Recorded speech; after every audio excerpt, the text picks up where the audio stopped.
Okay, so why don't we get started? I want to welcome everybody here to our first networking channel event of the fall 2024 season.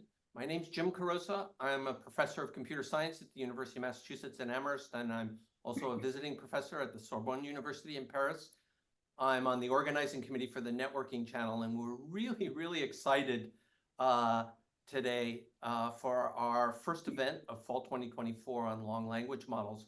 Just want to say a quick word about the networking channel in case it's new for folks. The networking channel began now 4 years ago during COVID, when traditional forms of the community gatherings that we had weren't possible. And we started as a twice a month informal online activity to maintain and to build our networking research and education community. And we organized as a pretty informal online channel with events on topics of interest to our networking community, from research to descriptions and discussions of commercial network systems, to global societal considerations, to education, like today, to careers in networking. And we've got a great lineup of events for fall 2024. And this one on large language models is kicking it off. And I think, we all agree that large language models hold really great potential. And we're going to hear about that, but also some potential pitfalls for teaching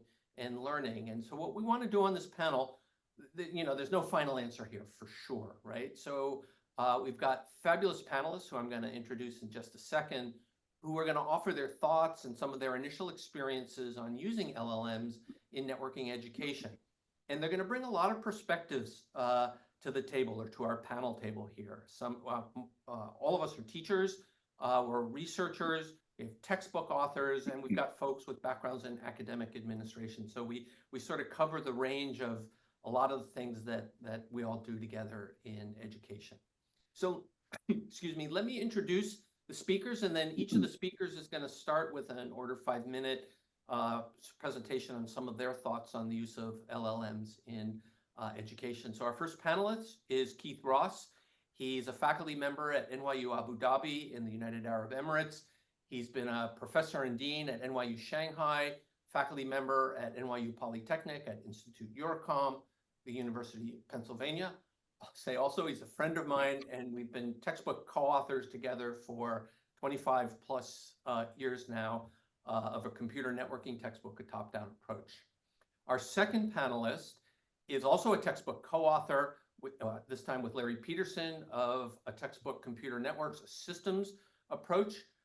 Bruce has held positions at VMware, at Misra, at Cisco, at Belcor. He's the former chair of ACM SIGCOM. And Bruce and Larry actually write a blog called Systems Approach that I personally love to read. I read it every time it comes out. And Bruce actually had a post this past Monday on LLMs in education. Bruce lives and writes from Australia. It's past 2 o'clock in the morning there, so I've got a video presentation from him that we'll be showing. Our third panelist is Cristel Pelsser. She holds the chair in critical embedded systems at the Université catholique de Louvain in Belgium. Cristel was previously a professor at the University of Strasbourg in France, and before that, spent time as a researcher working at ISPs in Japan. Our fourth panelist, Qiao, is a faculty member in the Department of Computer Science at the School of Informatics at Xiamen University in China. He was formerly a faculty member at Yale here in the US, and McGill in Canada. He's the current SIGCOM education chair, and Qiao led an education panel at SIGCOM this past August in Australia, in Sydney, where LLMs in education were discussed extensively. And our final panelist, Vishal Misra, is a faculty member of computer science at Columbia University. He also serves as vice dean for computing and AI in the School of Engineering.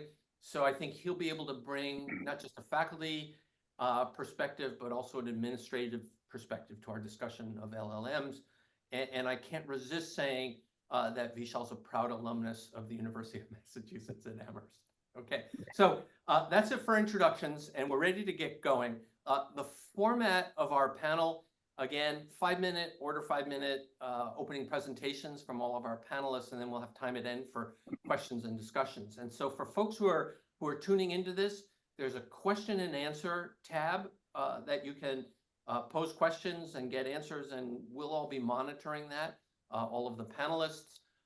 There's also a Slack channel that we run for conversations afterwards, and we encourage you all to join that Slack channel. And Stavrula, if you could type information into the chat at some point about how to join that particular Slack, that would be great.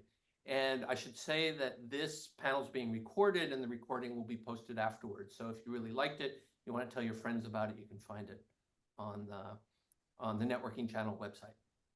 So I think with that, welcome again, everybody. We're really excited about this season of the networking channel and today's session in particular. And I think with that, I'm going to turn things over to our first panelist. Keith, you're up.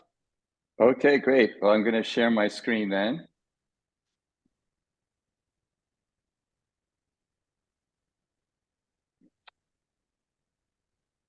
Okay, so can everyone see my screen?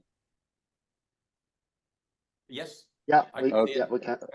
Okay, so since I only have 5 minutes, I thought I'd just devote the entire 5 minutes to giving a demo.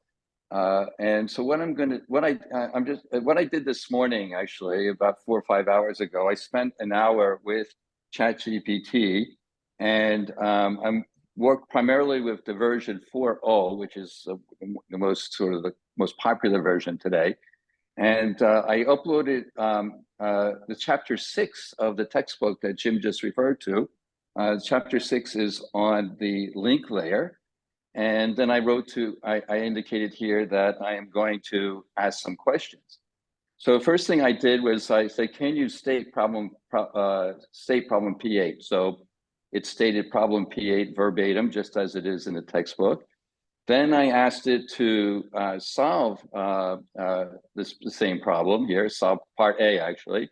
And it provides this kind of step-by-step solution, taking derivatives. It's all, nicely formatted using the tech. Then it went on to solve part B, and so now I asked it to solve part B. So this is about finding the efficiency of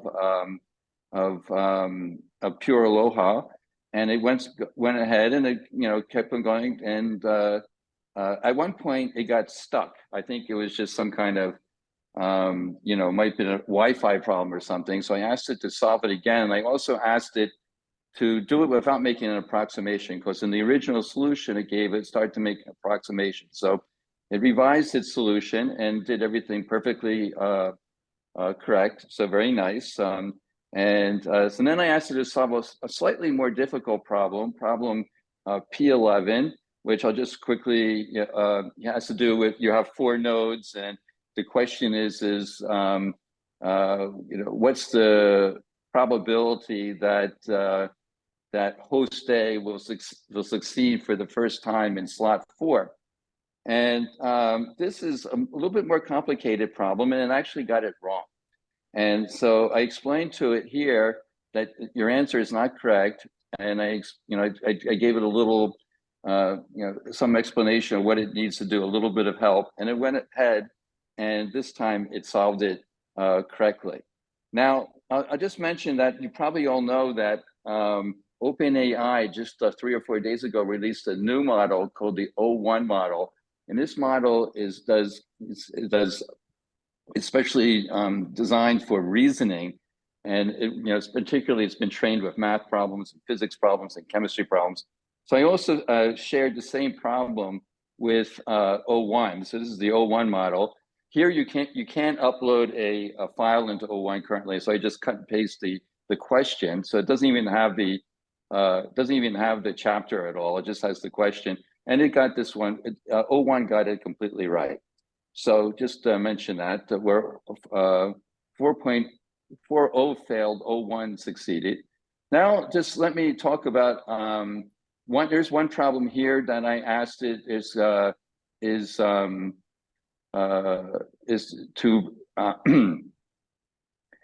one where you're supposed to provide a figure. And ChatGPT currently doesn't provide a figure. So then I asked it to provide a table, And it did that, but the table values that it used, most of the values are 0 because it used very, very large values in P. And when P is very large, there's so many collisions, nobody gets through. So I asked it to redo the table for 30 nodes and a P ranging from 0.01 to 1. And it provided these answers here. And these answers do appear correct. I didn't verify all of them, but I verified a few and they are correct. Now, this problem here is a different kind of problem. It's the problem that comes from, let me just show it to you real quick from the textbook, if I can quickly dig it up. I think it's here. Yeah, it's this problem here, problem P14, which has to do with assigning IP addresses and MAC addresses to all the interfaces in this network, and then indicating how we send a packet from host A to host F, I believe. So I did that, and as you can see here, it gets everything correct. I went through it, and it perfectly solves, explains everything, and gets it is without fault at all. Then I asked it to repeat, to change the problem a little bit and repeat part C, but instead of sending from F to, I think it was E to B in the original problem, I asked it to send it from host A to host F. And once again, everything is correct here. And it provides, of course, a full explanation, step-by-step explanation. And then I said, I'm a professor and I would like to put a variation of this problem on an exam. Can you create a variation? So it created a very simple variation by just changing the IP addresses of the subnets. So that was, so that was kind of trivial. Then I asked it if it could do something a little more challenging. So I said, can you create a version with 3 routers connected in a triangle? If you recall, the problem, the homework problem just has 2 routers that are linearly connected. Now we have 3 routers connected in a triangle. So so here he goes. So here's his answer: exam problem, network communication with 3 routers in a triangle. And it goes ahead and does this, and it creates 4 subnets. And I verified this, paper and pencil later words. And so this is the problem here. It describes each of the 4 subnets. And then here it gives the solutions, and it provides all the IP addresses, all the MAC addresses. And then it talks about how you would send an IP datagram from one host on one subnet to another. Does it, it does this quite nicely. So any kind of professor wanted to create a new problem, or if a student wanted to practice questions, it could just very easily ask ChatGPT to create a new problem, and it will do that for you. Now, I'm just going to wrap up here quickly. I just need one or two more minutes. Next, I asked it, to summarize section 6.6, which is on data center networking. So just said summarize section 6.6, and it provided this kind of succinct summary, not too interesting, but it is a summary here. But this is where I thought is particularly interesting. Then I said, do you feel that the chapter adequately covers the most important topics in data center networking? And the answer here is the chapter on data center networking in section 6.6 does a good job of covering several important topics, but there are areas where the coverage could be expanded to better reflect the current state of the field. Here's an assessment of the chapter's strengths and areas for improvement. So here's the strengths here. And Jim, might be interested to know, here's where it says how we can improve the chapter. So it says areas for improvement. And it says we should talk about virtualization and cloud technologies. Of course, we talk about that in chapter 5. Chapter 4, actually. And and it doesn't know that, I guess. Then it talks about network topologies. And in particular, it says that we should cover the leaf spline architecture. We are currently not covering this architecture. So then I wrote, then I asked it, can you write a few paragraphs on leaf spine architecture that are consistent in the style with this chapter? And here it writes it out here. So, reading through it, it's not bad at all. I mean, it probably could use some editing and some but it's not a bad first draft of what could potentially be inserted in the textbook. So I'll stop here. That was just, I guess, my personal take is that I think that, and we can talk about this more later, I think this is revolutionary. I think AI and large language models and whatever comes after large language models is going to turn education upside down. Textbooks are not going to be the same thing that they are now. It's going to be something new. It's for us to figure out what they're going to be. But I think we're in the midst of a major revolution here. And I'll stop here. Okay, great. Thanks, Keith. I hadn't actually seen that demo, so that was really pretty great to see. I want you to know I've already written something on leaf spine, so now I'm going to compare what I wrote to what. Okay, terrific. Send me that text for our next edition. Okay. Our next panelist is Bruce Davie, who's also a textbook author. He's going to talk a little bit about that. And again, it's past 2 a.m. in Australia where Bruce lives, and so he sent a video which I'm gonna play here.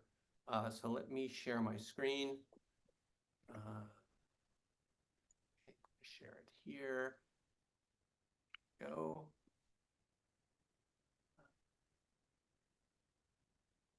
Hello, this is Bruce Davie. I'd love to be there in person, but I think it's about 2 a.m. in Australia right now as you're watching this, and I really enjoy my sleep. So here's my recorded opinions about the use of large language models in networking education. So I do have a bit of background in AI. I actually very nearly did a PhD in artificial intelligence back in 1985. I just narrowly avoided that when I discovered that Edinburgh University had 2 separate departments, and I safely landed in computer science. Honestly, I think the number one thing that I've learned about large language models in the last half dozen years is they're really good at understanding language. They're very good at producing sentences that look very appropriate, correct use of language. And obviously that's one of the reasons why people have been so impressed by them, is because they seem so natural, and much of the time the things they say make perfect sense. However, Rodney Brooks, who has been in this field a lot longer than me and is the person behind iRobot, amongst other robotic exercises, he's identified a problem which I think is very significant, which is called the symbol grounding problem. And what this really comes down to is when you've got a large language model, it's manipulating symbols. Language is a set of symbols, and those symbols represent things, and we as humans understand how those symbols map to the real world. That's symbol grounding, is mapping from symbols to other objects. Robots also do this. So, for example, they map from images in the camera to something like a step, so they learn not to drive themselves off a step if you're, say, trying to clean a floor as a vacuum cleaning robot. And so Rodney Brooks very wisely said he didn't think that large language models were really useful for robotics because it's very hard to solve this symbol grounding problem in LLMs. Well, I think this problem turns out to be very much an issue in using them for education as well. And basically what this comes down to is you can get an LLM to say things that look intelligent, but they'll actually turn out not to be well grounded in reality. I remain open to the possibility that I'm being too negative, but that is the quick version of where I stand on this today. But so I decided to run a couple of experiments, and I thought a good experiment would be, could we get a large language model to, say, reproduce the sort of thing that Larry and I write, which is books about networking. And rather than just asking it to do the probably fairly easy task of writing in the style of Larry Peterson and Bruce Davie, I thought I would ask a large language model to write in the style of Kurt Vonnegut, but while still writing about networking. So I asked Llama, the big model from Meta, to give me a description of the internet hourglass in the style of Kurt Vonnegut. And this actually came out pretty well. The internet hourglass, a contraption of human ingenuity, a Rube Goldberg machine of epic proportions. It's as if we've taken all our hopes and dreams, all our cat videos and conspiracy theories, and funneled them into a gargantuan cosmic game of telephone. At the top, a riotous tangle of applications and services, a veritable Tower of Babel where humanity's greatest achievements and darkest impulses coexist in a joyous free-for-all. And then the narrow waist, the IP protocol, the slender thread that binds us all together, the Ariadne's thread that navigates the labyrinth of our collective madness. And it goes on from there. I thought this was pretty good. I mean, you may or may not have read much Kurt Vonnegut, but it's captured a bit of the essence of the way he writes, and it's actually quite full of good information, like the idea that cat videos and conspiracy theories kind of represent the application layer of the internet is a pretty good summary of things. So I thought this was very, very well done. Now, I thought then it would be interesting to see, could I come up with an example where the LLM did a poor job of describing the real world? And so I gave it a challenge also related to the internet hourglass, something that Larry and I spent a lot of time thinking and writing about. And I got a really interesting answer. I asked the LLM, where does QUIC sit in the internet hourglass? Now, QUIC, as I'm sure you all know, is a modern transport protocol. So here's what we got from the LLM. QUIC's position in the hourglass. QUIC is situated below the narrow waist in the hourglass model. It is a transport layer protocol, which means it operates below the application layer, the top half of the hourglass, and above the IP layer, the narrow waist. QUIC is designed to work alongside IP, utilizing UDP as its underlying protocol. Okay, so there you have it. So I will say full marks for completely covering its bases. We got the answer that QUIC is below the narrow waist, QUIC is above the narrow waist, and QUIC is actually alongside the narrow waist. So really covered all three possible options. Obviously a completely useless answer because only one of those three is correct. QUIC, in fact, sits above IP. So to me, this is really interesting how badly this failed because, you know, you have to have a deep understanding of QUIC is a transport protocol. Transport protocols show up here. I can find you pictures of the hourglass. There's a lot of them out there, but most of them show TCP, UDP, ... The idea being there are multiple transport protocols, but QUIC is never mentioned. And so you had to do a bit of inference or a bit of logical reasoning. And frankly, you know, it blew it. Now it's interesting that of the three things it said, one of them was correct. But the question is which one? Well, we all know it was the middle one, but it's not much use if that's what you put out as your answer. And I can't imagine a student doing this badly because you don't have to have a very deep grasp of English to realize that if the answer is above, below, and in the middle, that you've said three contradictory things. So to me, this is a good example of like the language is correct, all the sentences are syntactically correct, but the understanding of the meaning is completely useless. Okay, one last thing I want to say is that there's been a recent study done by the Australian securities regulator, ASIC, like the SEC for those of you who live in America. And ASIC did a sort of blind experiment where they took these long documents that were submissions to a parliamentary inquiry and asked a set of human experts to summarize them, and they asked Meta's Llama LLM to summarize them. And then they took the outputs took all these summaries and then gave them to a set of human reviewers, with the human reviewers not knowing which was which. And the upshot of all this was the human reviewers, without exception, said that the human-produced summaries were better. And the things that they highlighted were not that the LLM-generated summaries were incorrect, but that they didn't understand what was important. So they emphasized the wrong thing. They missed out on nuance.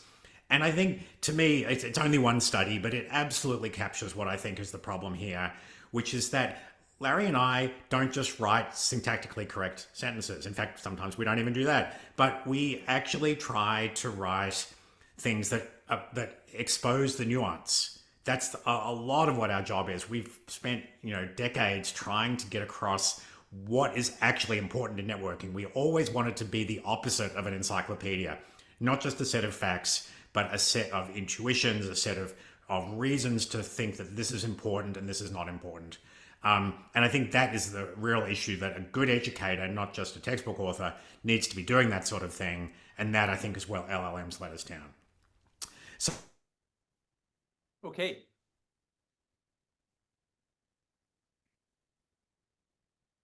Okay, sorry, he got cut off a little bit quickly there, but Bruce was at the end there. You know, I love Rodney Book's quote about LLMs being a stochastic parrot. One of my favorite definitions actually comes from Neil Stephenson, who's a science fiction writer, who calls LLMs a statistics engine that produces text that sounds reasonable. Okay, well, with that, we've heard from a couple of networking educators and textbook writers. Cristel, you're a researcher, you're a teacher. What's your perspective on LLMs? So I wanted to first broach the concept of using the LLM to improve learning for students. There was a study that was reported by Jill Barshey on September 2nd this year in the Etching report that is mentioning a study done in high school involving students in Turkey, where they provided them with mathematical problems, and some were allowed to use LLMs to help in the resolution. Some were allowed to use fine-tuned LLMs to learn, and then were removed the possibility to use it while solving the exercises. And finally, the last ones were taught the traditional way without LLMs. And the conclusion of this study is that people who used LLMs from the start made more mistakes, because they were some of the mistakes were due to the LLM giving them the mistakes. When they used the fine-tuned version, they had better scores, but then when the students were removed from the possibility of using it, they had worse scores than the students that learned the traditional way. And so I wanted to launch a bit the discussion on how we can use them to improve, or whether we can use them to improve our learning for ourselves or for our students. And one observation that I have is that often students use it right away. They are given a problem and they try to use the LLM to find a quick solution. And then if they find they don't have the right solution, then they will dig a bit deeper. But a way I like to teach is to give them a problem, and then when they're stuck, to give them a hint to proceed. And I think if we can make our artificial intelligence-based tools to work this way, and only give tools hints when necessary, that would maybe be a key enabler for learning for our students. So that was one point. And the other point is, as teachers, how can we use it to improve our content? And one thing I've been trying is to, as Keith showed, we have some exercises in our classes, and then when the exam comes, we have to find new questions that don't deviate too much from what we did in class, but are also not too similar. And so I did some experiments doing this as well. Usually it takes a lot of iteration to find the right exam question to have the final output. But I find it helps to eventually think a bit differently than the current exercises we've been always proposing to our students. And then lastly, it's a fact that our students will use LLMs. So how can they use it how can they make good use of it? We need to teach them to use it efficiently, and we need to teach them what are the current limitations of the tools they have. So we need to understand what are the current limitations of the tools. And another question I have is, once we understand the limitations, and as tools evolve, the limitations, the boundaries will be pushed more and more. What are the basic skills that we need to teach our students that we believe they will never, or not in the near future, be able to solve with an LLM? What are the key concepts we still need to teach, and the key approaches to learn we need to keep conveying to our students? So that's it for me. Okay, Great. Well, you said multiple things that make me want to ask you questions right away, Cristel, but we'll come back. We'll have time for discussion afterwards. So, Qiao, you're next. And you're muted. Oh yeah. Oh yeah. Okay. Now I'm back. Yeah. So yeah, thanks Jimmy for the invitation. It's really an honor to be here. So as Jimmy introduced, I organized a non-paper session talking about discussing the educational role of sitcom at in Sydney last month. So one of the in the panel, one of the questions we were discussing, I essentially I posed for the panelists, which Cristel is also one of the panelists. So the question is basically how essentially the topic of our today's panel, basically how what are the like challenges and opportunities large language model bring to networks. So the panelists, we have five panelists from we have a pretty decent diversity covering from Asia, from North America, and also from Europe, and also even from industry. So people have been trying different ways to use large language model. For example, Zili Meng from Hong Kong University of Science and Technology, he encouraged students to use large language models to learn about the networks. In particular, he encouraged students to use Copilot for finishing programming assignments in his class. And Alan Liu from University of Maryland, he didn't allow students to use large language model for coding, but he would encourage students to use LLM to learning and understanding concepts from his network class. Cristel has she just Cristel mentioned that she had some thoughts which she just said during his time slot, and in particular, like what's the limitation and basically what would be if we students rely on the LLM too much, what would be basically what's students' core competency, or like what's their core skills they should grasp from not only from the computer network class, but also from the learning of the computer science major. I think that's a challenge. I don't know if I summarized that correctly or not. And Ken Calvert from University of Kentucky, he raised a question. He never used large language model in his teaching, but he raised a question to all the panelists and the audience, even to the community, because computer networks, we have a long, several decades of history of computer networks, and there are lots of different concepts and design the system. They come and go. They have we have all the debates about this. We have these end-to-end arguments. We have this centralized architecture versus distributed architecture. We have all these debates about neutrality and all these emerging congestion control and like RDMA. All those new concepts come and go. But if we has been in the field for a few years or even a few decades, we know that the fundamental logic or the fundamental principles behind all these fancy technologies are actually there are not so many of there are only a few fundamental principles, and for each new technology there is some logic that leads to the success or the failure of the technology. And Ken was wondering, can large language model help uncover or help students understand those fundamental principles and logic? That's Ken's question.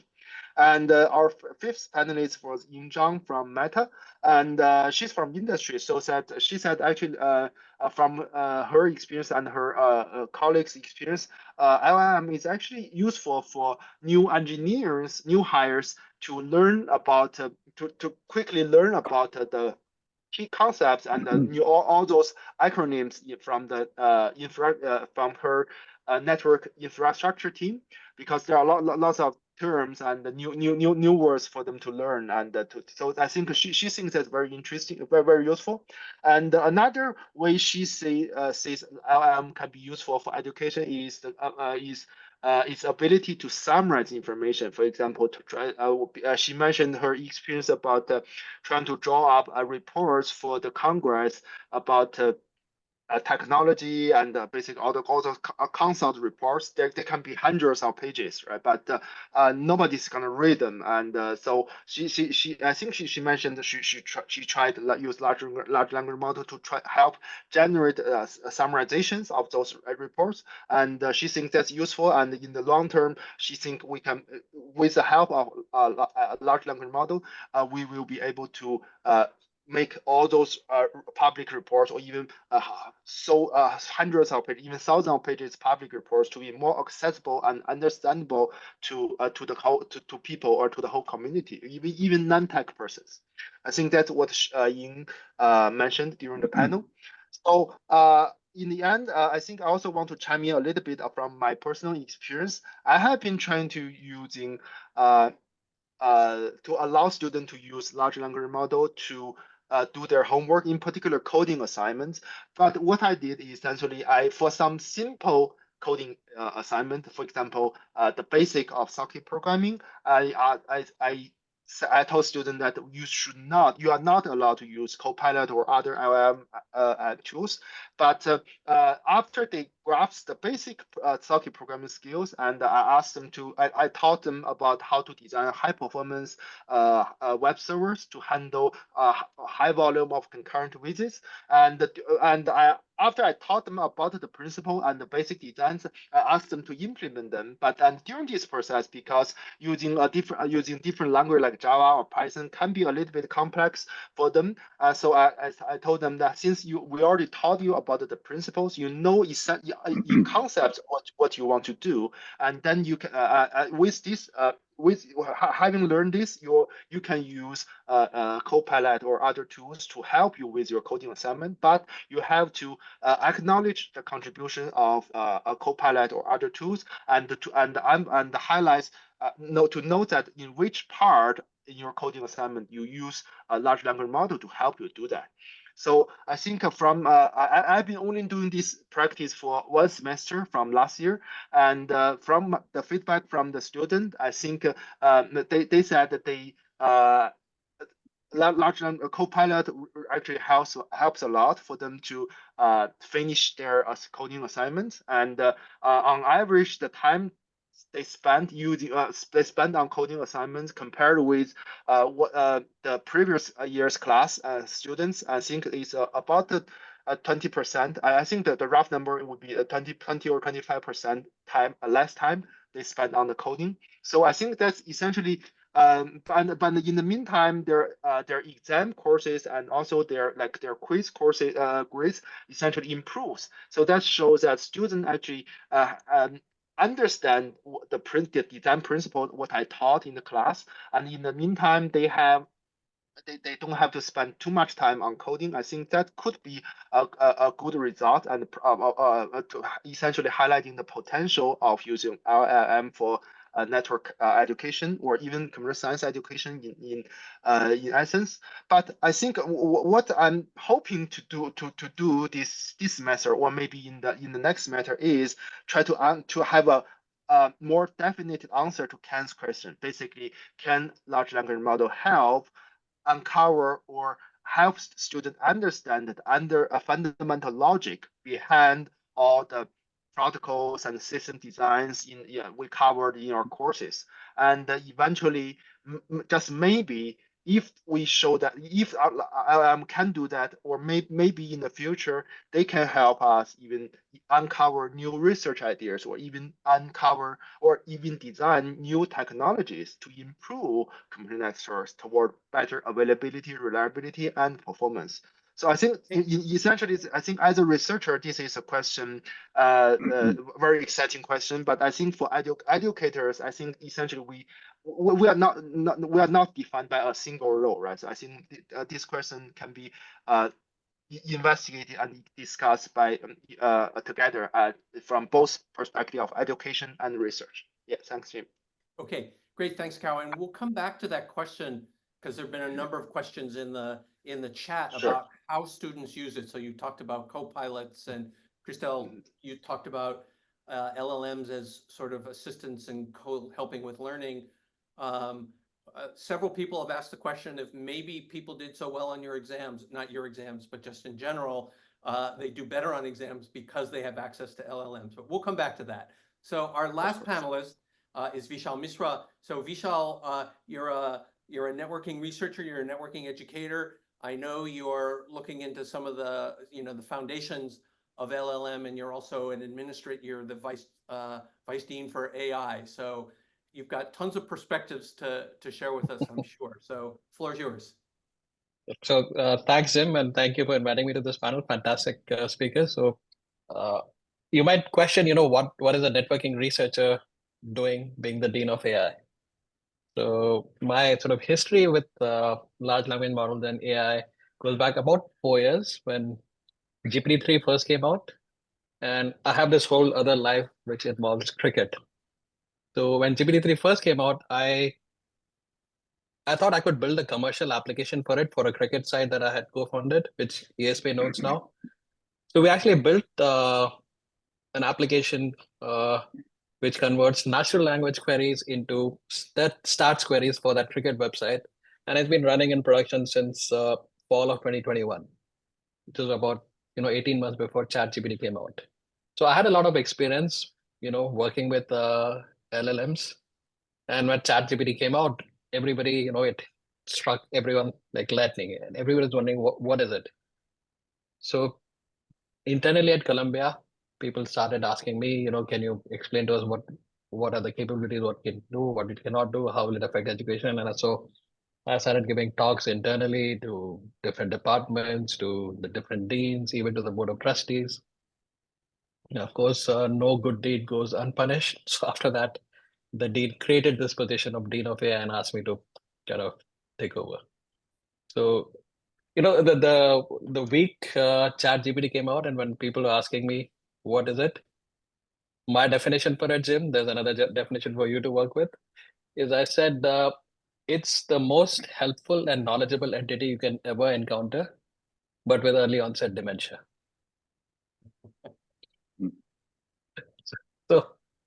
So it sort of reflects both what Keith said and what Bruce said in his recording.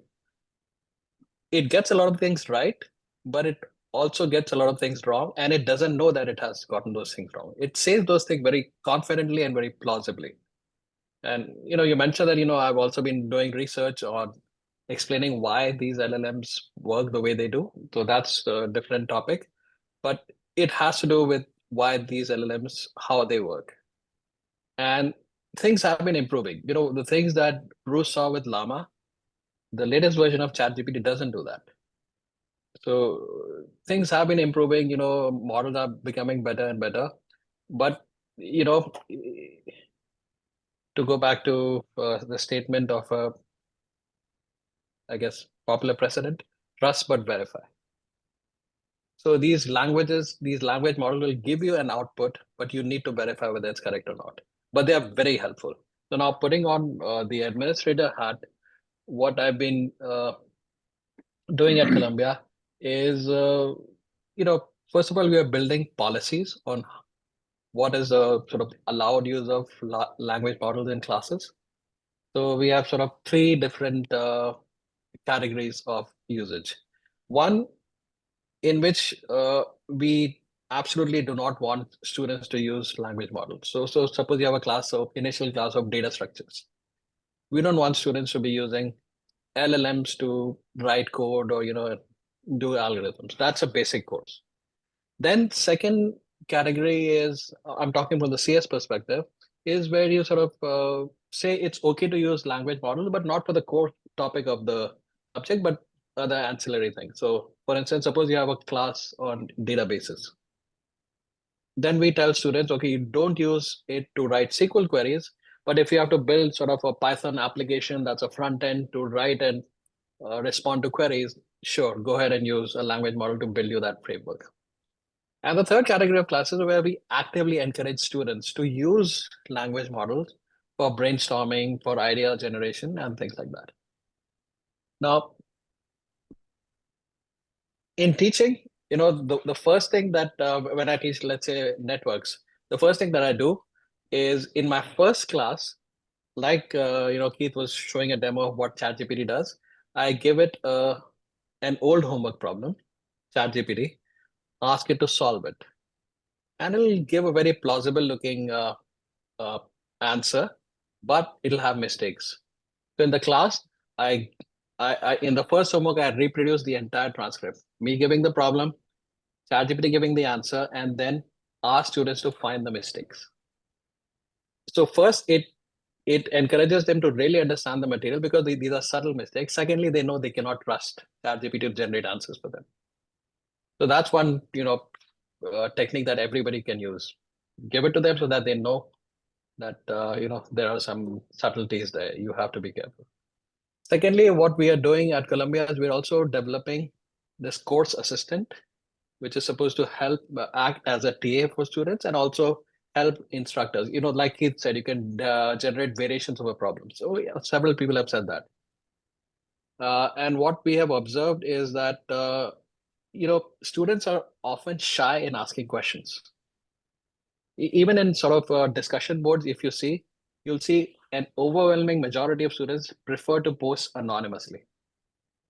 So they are shy in asking the instructor questions or a human TA questions.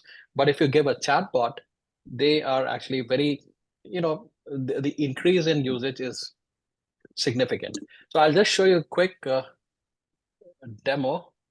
Vishal, a minute. So yeah, I'm just going to show it to you what we have developed. We've developed this, if you can see my screen, right? Yep. So where did it go? So this is like a chatbot that cannot.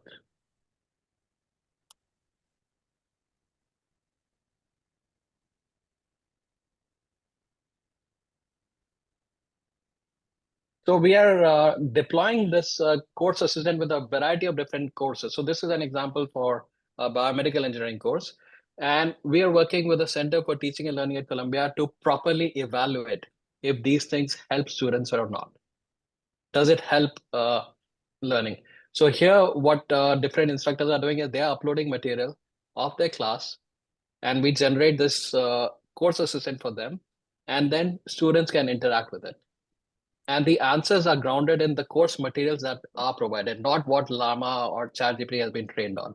And we also give references. Okay, this is the part of the course notes where you can find the answer.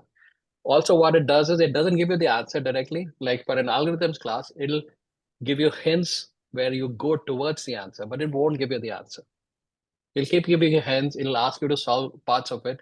And then based on what you've done, it guides you towards the answer. So that is kind of what we are doing. We are setting policies and we're also building this course assistant, and we're doing a rigorous evaluation of whether it helps teaching or helps learning or not. My personal bias is I'm more towards Keith than Bruce, where I think it's a revolutionary and it's going to end up helping students incredibly. It's going to change education, these things. I'll stop now.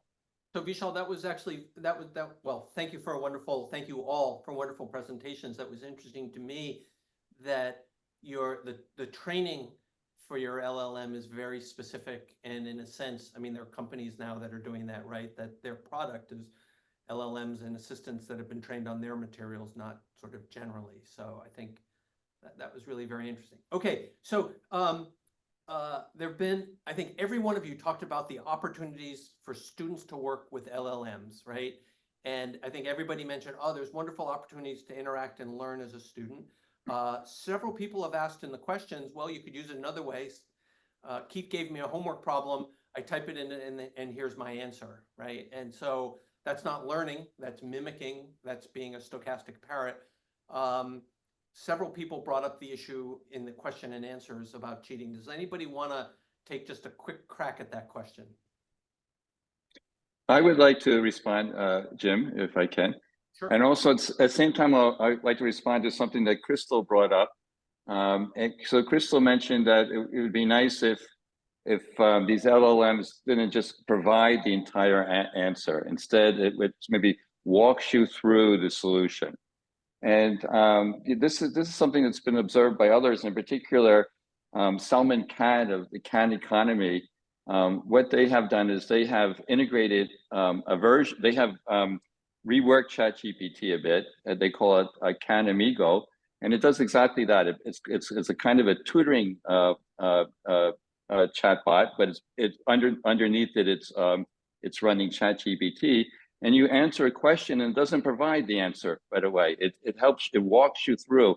It tries to get you to think through all the various steps. I think it can be a very powerful learning tool as well. I agree with what everyone's saying. If you just put your homework problem in there and take the solution and then hand in your solution, you're not really learning anything. But it can be arranged so that it becomes a very powerful learning tool.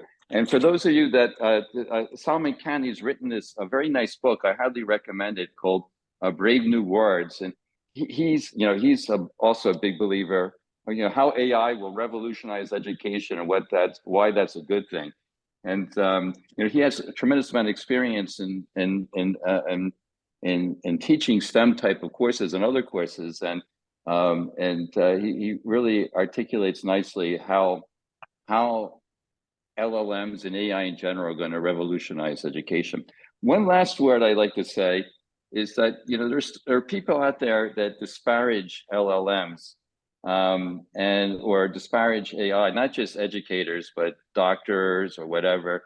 I find that my take, this is a little bit my take is that generally people who disparage LLMs are not intensive users of LLMs. If you use it, you know how powerful it is, you know how effective it can be, and especially as Vishal mentioned, these products are improving all the time. The original ChatGPT 3 hallucinated quite a bit.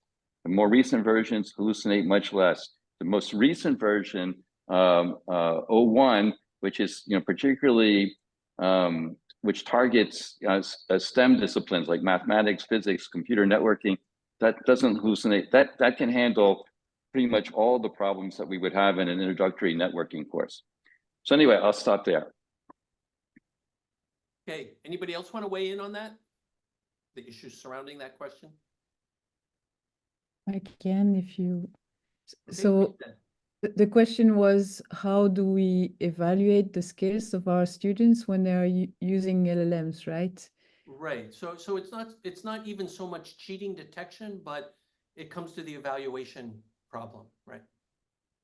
Yeah, so there are some people injecting things that one cannot see. So the machine sees it. It's text that is either has the same color as the background in your text. And then when students copy and paste the text in the LLM, if they don't pay attention, then you can, mislead the LLM with specific keywords. So that these are techniques that some of my colleagues are using. So it helps to first skim through the people who used LLMs without even paying attention to the answer generated. But then the other things we are doing here is mostly now replacing all the paper exams and the homework with an individual evaluation where we ask targeted questions face-to-face to the students to understand. Face-to-face. Yeah. So it's very time consuming. It's not scalable. It's No. not scalable, yeah. So yeah, I mean, what we are doing, I mean, I always give all my exams open book, open notes, but I don't allow the internet or any sort of phones or computers. And you can continue doing the same thing in this era of LLMs. If you don't understand the material and you've done homework using ChatGPT, then you won't be able to solve the homework problems or the exam, which is in person, isolated from. So I think that still works fairly well. Yeah. Okay. One thing that strikes me. Sorry. Any other comments? So one thing that strikes me, and that I'm hoping we can pick up on the Slack. So I'd like to invite everybody who's participating in this, or if you're viewing this afterwards, to join, and all of our panelists. We're going to copy all the questions and answers that have been posted over to the Slack channel, and we can start talking about those things, because it seems like we've got a great community of people here who can share ideas like some of the ones we've just heard. Cristel, I'm a little worried about face-to-face conversations with 400 students, but that's a different topic. But there's a lot we share in common, and I think a lot we can learn from each other, and a lot of interesting questions that we only have an hour here and our time's pretty much up that we haven't had a chance to get to. So we'll continue the discussion over on the Slack channel there. And if you need an invitation to the Slack channel, you can email Matt Cesar, caeser@illinois.edu. I posted his email, or you can email me and we'll both make sure you get an invitation. All right, so I want to say a word about our upcoming networking channel in just a second, networking channel event in just a second. But first of all, I want to thank all 5 of you. Fabulous. I mean, we're just at the very, very beginning of things, but it's great to see people in our community thinking so much about these and thinking so much about helping our students learn, right? And the possibilities there. So thank you all again for participating. For those of you who joined in, thank you. Let's see, Stavroula, could you bring up a slide with in 2 weeks, we have another networking channel. This one is a pretty technical panel on visible light communications, its principles, and research towards 6G networks from the perspective of visible light communication. So you can tune in this time every 2 weeks. We've got a great set of events coming up, and if you just go to networkingchannel.eu, you can take a look and see what's coming up in the future. All right, so with that, we always end on time, and we're going to end on time here. I want to thank our panelists again, and again, I want to invite everybody to join the Slack discussion that'll happen, that will continue what we've had here, and hope to see everybody online again in 2 weeks. Thanks again, panelists. Thank you, Jim. Thank you. Thanks, Jim. Thank you, Jim. Thanks, everyone. Bye. Thanks. Bye. Bye.